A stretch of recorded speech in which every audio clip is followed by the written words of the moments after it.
को लोकसभा भीलवाड़ा के साथ जोड़ना यहां की जनता के साथ अन्याय है। लोकसभा कोटा के साथ अगर इसको जोड़ा जाए यहां के ग्रामीण क्षेत्रों के लोगों की मांग है इस क्षेत्र की, तो ये क्षेत्र भी मुख्य धारा से जुड़ा रहेगा।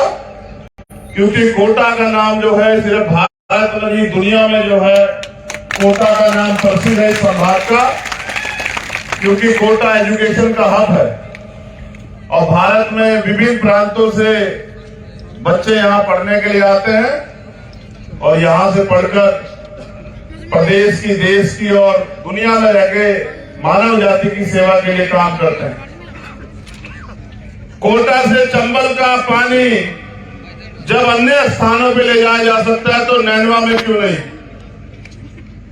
हमारी मांग भी है कि यहाँ की सरकारों से कि नैनवा को चंबल का पानी जो है वो मिलना।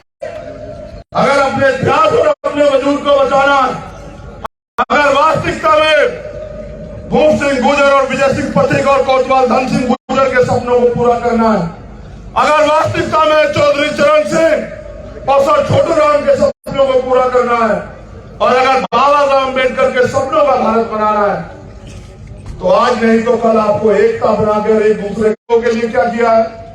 क्या आपने मेरे लोगों को स्पेशल नौकरी दी है, SC ST OBC के लोगों को? क्या आपने उनको पढ़ाई में बहुत अवसर दिए? आपने उनको बड़ी बड़ी जमीनें दी काम करने के लिए? क्या आपने उनको जमीनों बिजनेस करने के लिए लोन दिया? क्या आपके पास कोई ऐसी नीति है कि पढ़ने के लिए विदेश भेजते हो बच्चों को? क्या आपके पास मेरे समाज की तरक्की के लिए कोई नीति है? यहाँ तो ऐसी निगम्मी सरकार है जिस सरकार में हत्या, रेप होने के बाद भी न्याय नहीं मिलता। ऐसी निगम्मी सरकार मैंने कहीं नहीं देखी। तो फिर मैं उनसे कहता हूं कि भाई चलो मेरी छोड़ दो। मेरे लोगों को तो आदत है कि वो धीरे धीरे अपने पैरों पे खड़े हो रहे हैं। मेरे लोग तो धीरे धीरे हिम्मत जुटा रहे हैं, नीला झंडा हाथ में उठा रहे हैं। वो तो मेहनत कर रहे हैं, जय भीम का नारा लगा रहे हैं। लेकिन जो मुस्लिम समाज के लोग आपको जी तोड़ के वोट देते हैं, जब आपके प्रदेशों में जहां आपकी सरकारें दंगे होते हैं, तब आप क्या करते हो?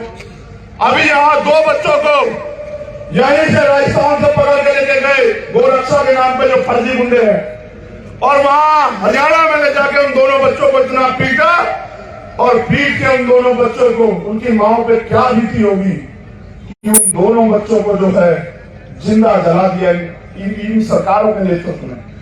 देखो यहाँ ये छोटा भाई और बड़ा भाई यहां से पकड़ के ले गए, यहाँ पुलिस के लोग बताओ, अगर कोई गुंडा के किसी गरीब के बच्चे को यहां से पकड़ के ले जाता तो आपकी पुलिस क्या तमाशा देख रही थी? बताओ क्यों रोका नहीं गया? क्यों उन दोनों बच्चों की मां को खून का असर होने दिया? आप लोगों ने बताओ। बात करते हो तुम तो उनकी रक्षा नहीं कर पाते जो बनवा मजदूर बनकर तुम्हें वोट देते हैं। मेरे लोगों की रक्षा करोगे? नहीं, मेरे लोग अब अपने पैरों पर खड़े होंगे, अब अपने स्वाभिमान सम्मान की लड़ाई लड़ेंगे। अब भाईचारा पैदा करके गांव गांव में जाके जो तुम्हें वोट देके तुम्हारी सरकार बनाते तुम्हारे झूठे इरादों में नहीं आएंगे। भाईचारा पैदा करके SC ST OBC में जिस तरह से खेत में काम करते हैं, जिस तरह से क्षेत्र में काम करते हैं, जिस तरह से मेहनत मजदूरी करते हैं, अपनी पार्टी को भी आगे बढ़ाने के लिए काम करेंगे और अपने अधिकारों की सुरक्षा करेंगे।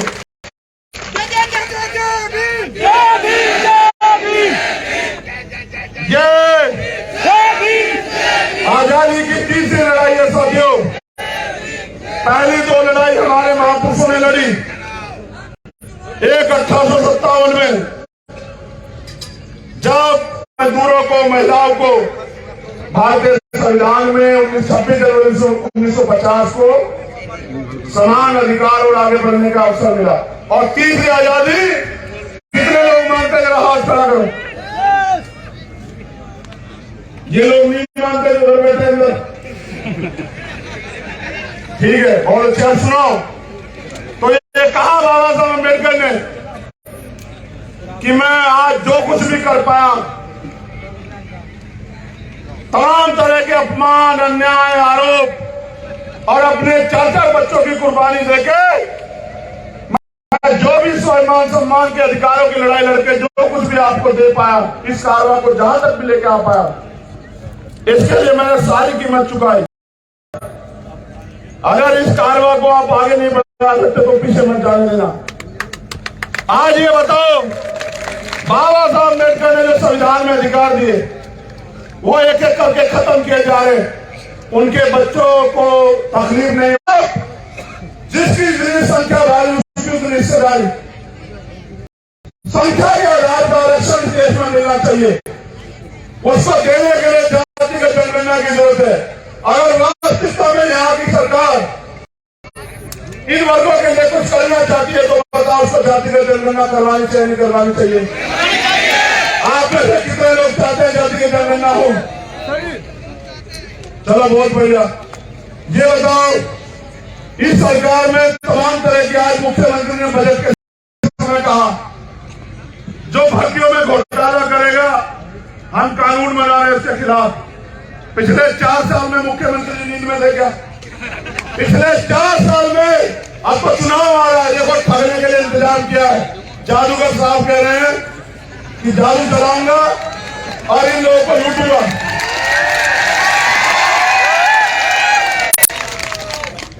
देखो, पहली बात जान लो, मेरी लड़ाई अपने लोगों के लिए। अभी एक मेरी माँ चूमने लगी, मुझे आशीर्वाद देने लगी, कहीं मैंने मेरा शेर आ गया। देखो भैया, शेर वेर का तो नहीं पता, क्योंकि वो तो जानवर होता है। अपने समाज को पैरों पे खड़ा कर पाए, स्वाभिमान सम्मान का जीवन दे पाए, हक अधिकारों के साथ जीना। खून बेच के, पिता खून बेच के पैसे देता। इनका जोर पेपर लीक करने वालों पे नहीं चलता साथियों, इनका जोर आपके भाई को कैद करने में चलता है। इसको एक ताकतवर समझते हैं। और मैं लड़ता क्यों नहीं बताऊं आपको? क्योंकि जिनसे कैद कराते हैं वो मेरे पुलिस के भाई भी मेरे अपने लोग हैं। नेताओं के बच्चे नहीं कर रहे नौकरी एक दो को छोड़ के। मैं उनसे क्या लड़ूं? ये चाहते हैं मैं उनसे लड़ूं। इसलिए मैंने समझा इस लोकतंत्र में संविधान के जरिए कि अगर कहीं सबसे ज्यादा ताकत है तो वो सत्ता में है। अब हमारे लोगों को तय करना है कि वो इन सरकारों से, निकम्मी, गूंगी, बहरी, बेईमान सरकारों से मांगने का काम करें, अपने पैरों पर खड़ा हो। अगर अपने पैरों पे खड़े हो जाओगे साथियों, तो किसी के आगे हाथ नहीं फैलाना पड़ेगा। जब पेपर एसडीएम बने, तहसीलदार बने, डॉक्टर बने, इंजीनियर बने, जब पेपर लीक होता तो आपका खून भी जो है ना, उसमें भी जो है उबाल आता होगा, आपको भी तकलीफ होती है।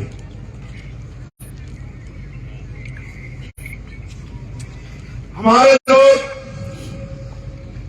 70 साल से ज्यादा इंतजार करते रहे कि उनकी बुनियादी समस्याएं खत्म हो, लेकिन गरीबों की कोई वैल्यू ही नहीं है। गरीबों को लोग इंसान ही नहीं मानते, गरीबों की समस्या को समस्या ही नहीं मानते, कि उनको लूट लूट के अडानी अंबानी को दे रहे। लेकिन जब उनके मुख्यमंत्री यहाँ अडानी अंबानी की तारीफ करते हैं तब तो कुछ नहीं होता।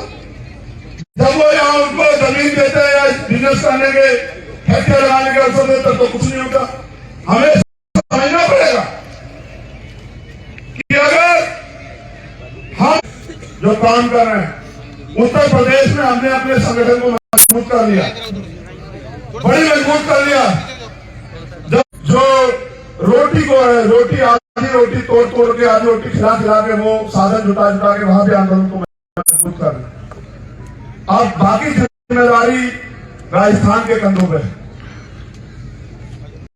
राजस्थान अगर अपनी भूमिका नहीं अदा करेगा, और जो हमारे नेता लोग हैं, मेरे लिए जरा सा भी प्रेम है, मेरे और महापुरुष मेरे छोड़, चलो मैं तो एक अजना सा सिपाही हुआ महापुरुषों के आंदोलन। अगर आपके मन में महापुरुषों के नाम देंगे, मैंने यहाँ अपना खून पसीना बहा आप लोगों के साथ खड़े। कभी निराश किया के बताओ राजस्थान के लोग, कोई एक कल तो बताओ कि मैं दिल्ली में बढ़ के चैन से लोग चाहते हाथ खड़ा करो।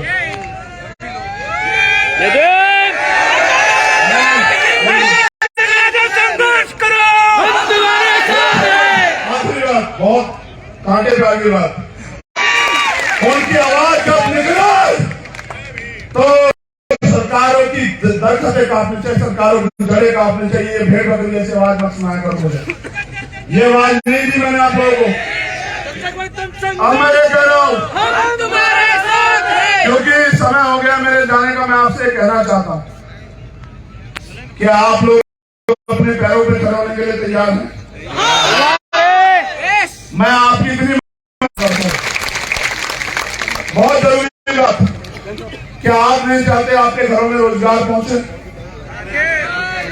कितने लोग चाहते जरा हाथ उठाओ।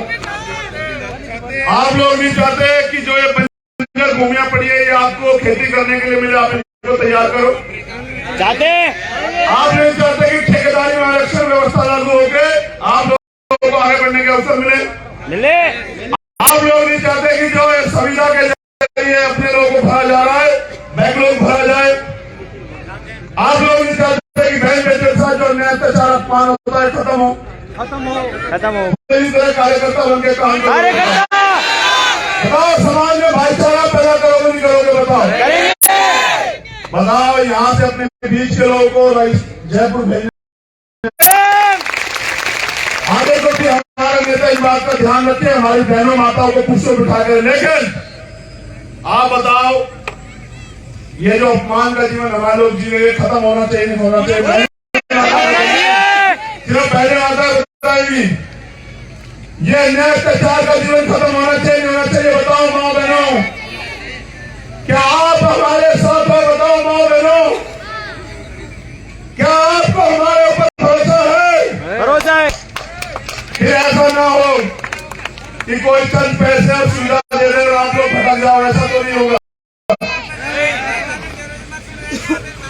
रखना मेरी बात को। नौजवान साथियों, जिन अधिकारों के लिए आप सरकार से मांग करते हो ना, इस प्रदेश में भी वोट आपका सबसे ज्यादा है। उन अधिकारों को आप देने वाले बन जाओगे अगर अपने आप वोट की ताकत को समझ लो। अपने एक एक वोट को हमारे प्रत्याशी के समर्थन में देना। और जयपुर जितने गुलाम बताओ कितने लोग आओगे? बताओ जरा हाथ उठाओ। नहीं, एक मिनट।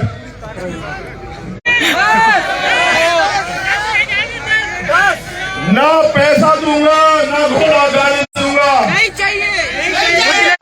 प्यासे के पास चलकर समंदर भी आएगा, प्यासे के पास चल के समंदर भी आएगा।